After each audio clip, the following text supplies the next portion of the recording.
Audio Jungle।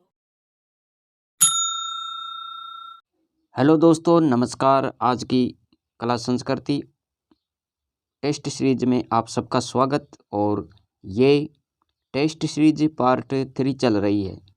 इसमें हम 10 question cover करेंगे और विस्तार से चर्चा करेंगे दोस्तों इस क्लास में। तो बिना देरी करते हुए आज की इस क्लास को शुरू करते हैं। चैनल पर पहली बार देख रहे हो तो प्यारे मित्रों, चैनल को ज़रूर सब्सक्राइब करें, क्योंकि मैं इसी प्रकार का कंटेंट आप सबके लिए लेकर आता रहता हूं। तो शुरू करते हैं आज की इस क्लास को। पहला क्वेश्चन है, शुक्र नीति अनुसार दुर्ग कितने प्रकार के हैं? शुक्र नीति के अनुसार दुर्ग कितने प्रकार के हैं, ये आपको बताना है। मित्रों याद रखें, शुक्र नीति के अनुसार दुर्ग 9 प्रकार के हैं। कितने प्रकार के हैं? 9 प्रकार के। इसका जो सही ऑप्शन होगा ऑप्शन सी हो जाएगा। शुक्र नीति के अनुसार दुर्गों के प्रकार कितने हैं? 9। अब इनके बारे में विस्तार से देखने वाले हैं हम यहाँ पर, तभी तो पढ़ने का मजा आएगा दोस्तों। प्रिय मित्रों, यहाँ पर देखो, शुक्र नीति में 9 प्रकार के दुर्ग कौन कौन से हैं, इनको विस्तार से देखें। औदुग दुर्ग, इसे जल दुर्ग भी कहते हैं। इसके चारों ओर पानी भरा होता है। और ये कहाँ कहाँ पर है तो यहाँ पर देख ले, उदाहरण मैंने यहाँ पर लिख दिया है। गागरोन, झालावाड़, भैंसरोडगढ़, चित्तौड़गढ़। इसके बाद में गिरी दुर्ग, ये ऊंची पहाड़ी पर बना होता है। और इसके बारे में भी क्या है विशेष, इस प्रकार के दुर्ग राजस्थान में सर्वाधिक हैं। याद रखें, राजस्थान में सर्वाधिक दुर्ग इसी कैटेगरी के हैं, गिरी दुर्ग, जैसे हम पार्वत दुर्ग भी बोलते हैं, पार्वत्य दुर्ग भी बोलते हैं। और ये कहाँ पर है? जालोर, सिवाना, चित्तौड़, रणथंभौर, तारागढ़, मेहरानगढ़ दुर्ग, जयगढ़ दुर्ग, दौसा, ये सब इसी कैटेगरी के दुर्ग हैं। वन दुर्ग, ये कौन से दुर्ग होते हैं? चारों ओर से वनों से घिरे हुए दुर्ग वन दुर्ग श्रेणी में आते हैं, जैसे सिवाना, बालोतरा। एरण दुर्ग, गिरी व वन का मिश्रित रूप है ये, और इसे एरण दुर्ग बोलते हैं। ऐसे दुर्ग खाई, कांटों व पत्थरों से घिरे हुए होते हैं। चित्तौड़, जालोर, रणथंभौर के दुर्ग। इसके बाद में पारीक दुर्ग देखो, पारीक दुर्ग किसे बोलते हैं? इस दुर्ग के चारों ओर खाई होती है। भरतपुर, बीकानेर, चित्तौड़, नागौर। पारिद दुर्ग, ये पारिद दुर्ग किसे बोलते हैं? तो चारों ओर दीवार या प्रकोटा होता है, जैसे चित्तौड़, जालोर, बीकानेर, जैसलमेर, गागरोन, लोहागढ़, मेहरानगढ़। इन सब दुर्गों के चारों ओर क्या है? प्रकोटा है, दीवार है। तो इन्हें बोलते हैं पारिद दुर्ग। इसके बाद में 7वां धानवन दुर्ग का प्रकार है, और ये मरुस्थल से घिरे होते हैं। इन्हें बोलते हैं धानवन दुर्ग, जैसे सोनारगढ़, जैसलमेर। और 8वां है हमारे पास सैन्य सहाय नरदुर्ग, इसे बोलते हैं सैन्य सहाय नरदुर्ग। स्थायी सेना, बंधु बांधव निवास करते हैं, और यह दुर्ग सर्वश्रेष्ठ दुर्ग माना जाता है। चित्तौड़, गागरोन, सिवाना, मेहरानगढ़। 9वां प्रकार है स्थल दुर्ग का। स्थल दुर्ग ये समतल भूमि पर बने होते हैं। ये दुर्ग समतल भूमि पर बने होते हैं, और इन्हें बोलते हैं स्थल दुर्ग, जैसे चित्तौड़, जालोर, सिवाना। अंग्रेजों द्वारा निर्मित राजस्थान का एकमात्र दुर्ग है। इनमें से आपको बताना है कौन सा दुर्ग है जो अंग्रेजों द्वारा बनवाया गया। भटनेर, लोहागढ़, जैसलमेर दुर्ग, टोडगढ़। तो मित्रों याद रखें, इसमें कौन सा दुर्ग सही होगा? Option D, Todgarh. और ये कहाँ पर है? ब्यावर। तो ये आपको याद रखना है। अब यहाँ पर देखो, अंग्रेजों द्वारा निर्मित दुर्ग बोरासवाड़ा, इसे ही बोलते हैं टोडगढ़, और ये कहाँ पर है? ब्यावर। तो ये आपको याद रखना है, अंग्रेजों द्वारा निर्मित है, मिट्टी से निर्मित दुर्ग, इसका भी नाम हमें याद रहना चाहिए। तो यहाँ पर देखो भटनेर दुर्ग, हनुमानगढ़ और लोहागढ़ दुर्ग, ये कहाँ पर है? भरतपुर। तो ये मिट्टी से निर्मित दुर्ग है। इसके बाद में अगले क्वेश्चन की बात करते हैं दोस्तों। यहाँ पर तीसरा क्वेश्चन है, राजस्थान के कितने दुर्ग हैं जिन्हें 2013 में यूनेस्को ने विश्व धरोहर सूची में शामिल किया? तो यहाँ पर आपको बताना है, यहाँ पर गलत लिखा हुआ है कितने। तो राजस्थान में कितने दुर्ग हैं जिन्हें 2013 में यूनेस्को ने विश्व धरोहर सूची में शामिल किया? सही ऑप्शन का आपको चयन करना है। तो प्यारे साथियों, यहाँ पर इसका जो सही विकल्प होगा वो क्या हो जाएगा? Option A. 6 दुर्ग है ऐसे राजस्थान के, उनको 2013 में यूनेस्को ने विश्व धरोहर सूची में शामिल किया। यहाँ पर इनके नाम देखते हैं कौन कौन से हैं। तो देखो यहाँ पर विश्व धरोहर सूची में शामिल होने वाले दुर्ग 2013 में राजस्थान के कुल 6 दुर्गों को यूनेस्को द्वारा विश्व धरोहर सूची में शामिल किया गया। 6 दुर्ग कौन कौन से हैं गुरुजी?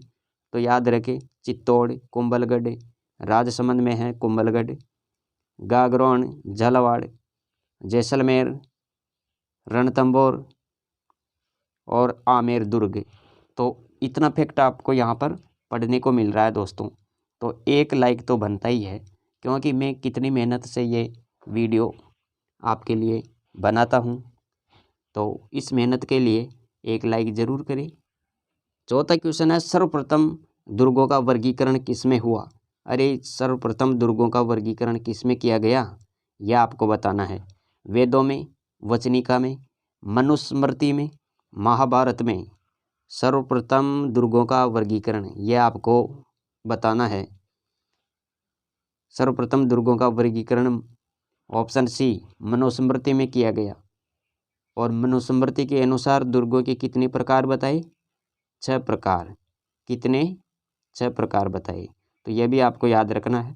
देखो, दुर्गों का सर्वप्रथम वर्गीकरण मनुस्मृति में हुआ। इनके अनुसार दुर्गों के 6 प्रकार और कौन कौन से हैं? जल दुर्ग, गिरि दुर्ग, वृक्ष दुर्ग, नर दुर्ग, मही दुर्ग, धनवंत दुर्ग। तो ये आपको याद रखना है। आगे और देखो, 5वां क्वेश्चन, चित्तौड़गढ़ दुर्ग का निर्माण 7वीं सदी में किसके द्वारा करवाया? अरे चित्तौड़गढ़ दुर्ग का निर्माण 7वीं सदी में किसने करवाया, यह आपको बताना है। चित्रांगद मौर्य ने, अशोक ने, राणा कुंभा ने, वेलका ने। तो मित्रों, इसका सही ऑप्शन क्या होगा? अरे ची से याद रखो, ये ची है ना, इससे आप रखो चित्रांगद मौर्य, इसे चित्रांग भी बोलते हैं। तो इसका सही ऑप्शन क्या हो जाएगा? ऑप्शन ए, 7वीं सदी में चित्तौड़ दुर्ग का निर्माण चित्रांगद मौर्य के द्वारा। और देखते हैं यहाँ पर, अब ये चित्तौड़गढ़ दुर्ग है तो इसके बारे में थोड़ा बहुत हम पढ़ लेते हैं। यहाँ पर चित्तौड़गढ़ दुर्ग 305 हेक्टेयर में फैला हुआ है। तो ये भी आपको याद रखना है। चित्तौड़गढ़ दुर्ग 305 हेक्टेयर में फैला हुआ है। गंभीरी बेड़च नदी संगम पर है। मेसा का पठार दिल्ली से मालवा गुजरात के रास्ते पर है ये चित्तौड़गढ़ दुर्ग।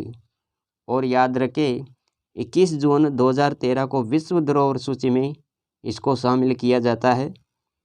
और दिसंबर 2018 में इस पर 12 रुपये का डाक टिकट जारी किया गया। तो इतना फैक्ट आपको यहाँ पर नोट करना है। और देखो, राणा कुंभा इस दुर्ग के आधुनिक निर्माता कहलाता है। तो आधुनिक निर्माता के नाम से राणा कुंभा। और अबुल फजल ने क्या कहा था चित्तौड़गढ़ दुर्ग के बारे में? अरे गढ़ तो चित्तौड़गढ़, बाकी सब गढ़ैया। तो ये भी आपको याद रखना है।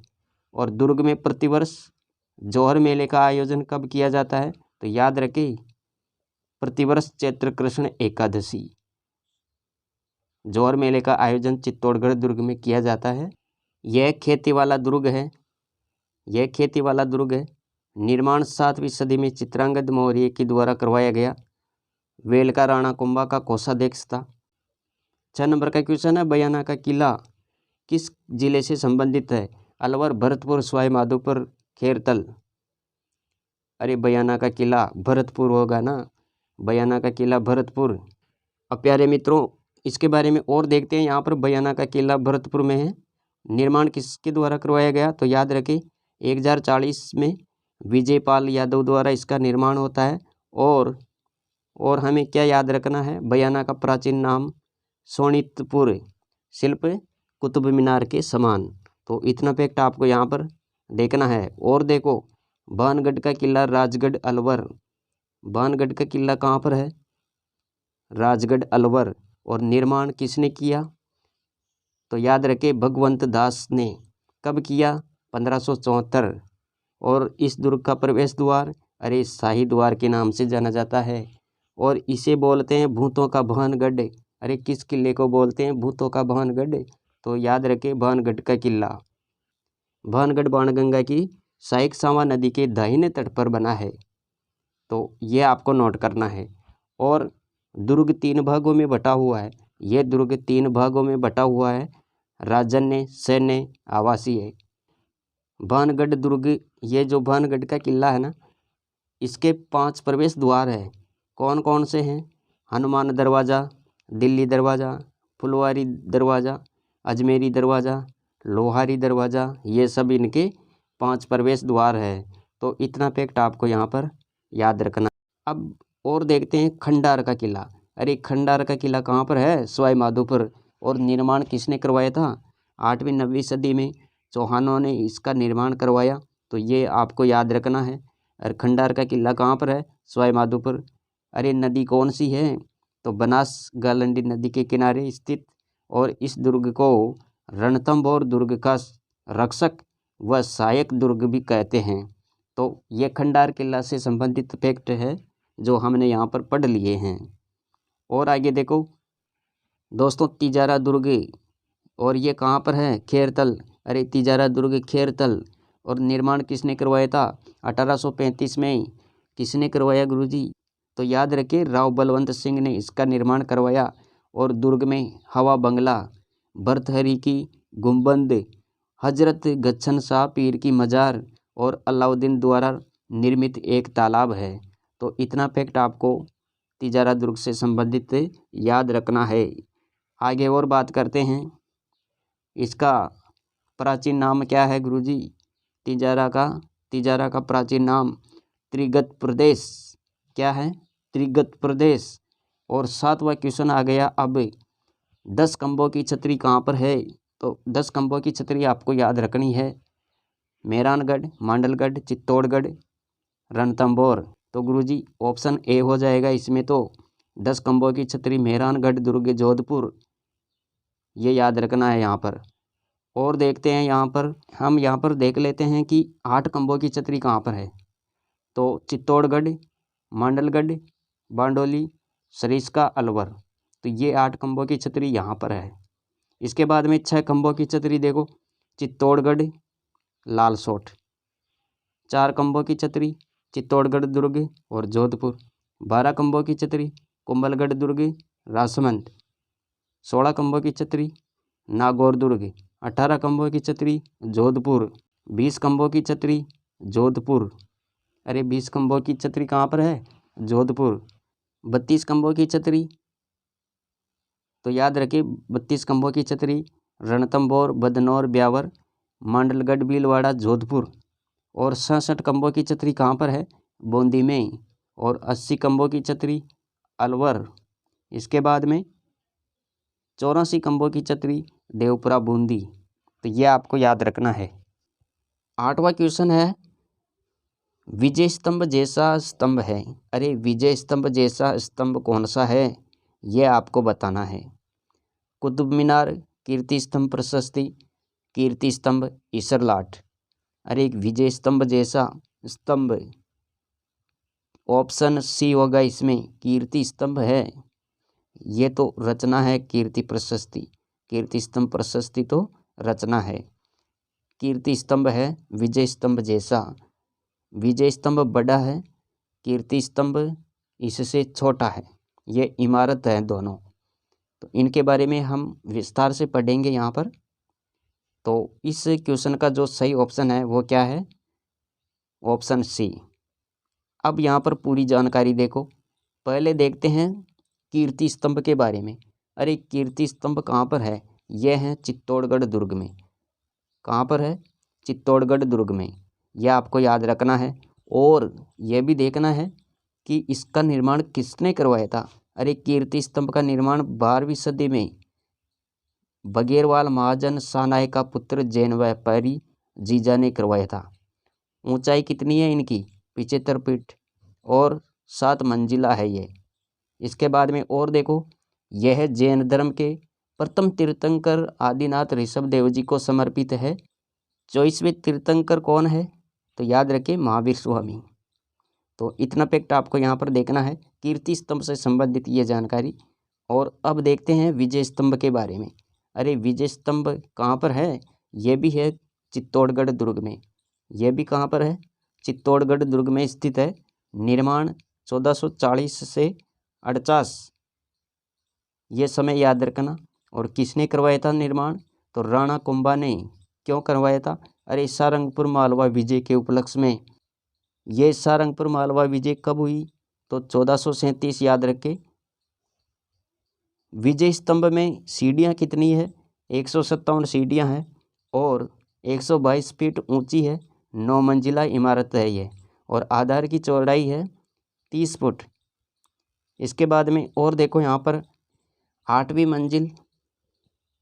और 8वीं मंजिल पर क्या है? कोई मूर्ति नहीं है। प्रथम मंजिल पर कुंभ स्वामी विष्णु मंदिर है। और तीसरी मंजिल पर 9 बार अरबी भाषा में अल्लाह शब्द लिखा हुआ है। तो ये भी आपको देखना है यहाँ पर। इसके बाद में जो 9वीं मंजिल है उस पर कीर्ति स्तंभ प्रशस्ति मेवाड़ी भाषा में। और किसने लिखी? अत्रि महेश अभी कवि द्वारा लिखी गई, जिसमें क्या है? राणा कुंभा की विजयों का वर्णन। तो ये जानकारी आपको यहाँ पर विस्तार से पढ़नी है। अब इसके बाद में और क्या देखें? अरे गुरुजी, इसके बाद में ईसरलाट। और ये ईसरलाट कहाँ पर है? जयपुर। निर्माण किसने करवाया? तो निर्माण याद रखें 1749। अरे सवाई ईश्वरी सिंह द्वारा इसका निर्माण करवाया जाता है। जयपुर में स्थित है। और यह इमारत 1748 में हुए मराठों के साथ राजमहल युद्ध के बाद बनाई गई। तो ये जानकारी आपको यहाँ पर देखनी है। इस इमारत को सरगासूली भी कहते हैं। अरे गुरुजी, इस इमारत को क्या बोलते हैं? सरगासूली। किसको? ईसरलाट को। तो इतना फैक्ट आपको यहाँ पर याद रखना है। अगले क्वेश्चन पर चलते हैं। 9वां क्वेश्चन है नागर व दक्षिण का मिश्रण शैली है।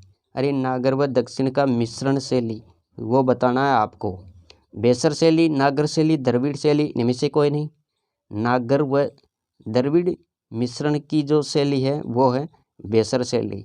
ऑप्शन ए सही होगा इसके अंदर। तो ये आपको याद रखना है। और इसके बारे में और देखो यहाँ पर, भारत में मंदिर निर्माण की 3 शैलियाँ कौन कौन सी? नागर शैली, द्रविड़ शैली और इन दोनों का मिश्रण बेसर शैली। तो ये 3 शैलियाँ हो गई मंदिर निर्माण की भारत में। नागर शैली की 3 उपशैलियाँ हैं। अरे नागर शैली की 3 उपशैलियाँ कौन कौन सी है? तो यहाँ देखें, महामारू, गुर्जर प्रतिहार शैली, इसे ही बोलते हैं। और दूसरी है पंचायतन शैली और तीसरी एकायतन शैली। तो ये नागर शैली की 3 उपशैलियाँ हैं। इसके बाद में और देखो यहाँ पर, राजस्थान में द्रविड़ शैली के मंदिर रंगनाथ मंदिर पुष्कर अजमेर और वेंकटेश्वर मंदिर चूरू। तो ये भी आपको ध्यान में रखना है। राजस्थान में द्रविड़ शैली के मंदिर कौन कौन से हैं? रंगनाथ मंदिर पुष्कर और वेंकटेश्वर मंदिर चूरू। अब आज की इस टेस्ट सीरीज का ये लास्ट क्वेश्चन है और देखते हैं क्या है ये। राजस्थान में हनुमान जी के 2 प्रसिद्ध मंदिर हैं। अरे राजस्थान में 2 हनुमान जी के प्रसिद्ध मंदिरों के नाम यहाँ पर आपको बताना है। ऑप्शन ए तिरुपति बालाजी मंदिर, सालासर हनुमान जी मंदिर, जगत शिरोमणि मंदिर, विकल्प ए और बी। अरे इसमें सही ऑप्शन क्या होगा? ऑप्शन डी तिरुपति बालाजी और सालासर हनुमान मंदिर। ये राजस्थान में दो प्रसिद्ध मंदिर हैं। तिरुपति बालाजी मंदिर सुजानगढ़ चूरू में है। सालासर मंदिर कहाँ पर है?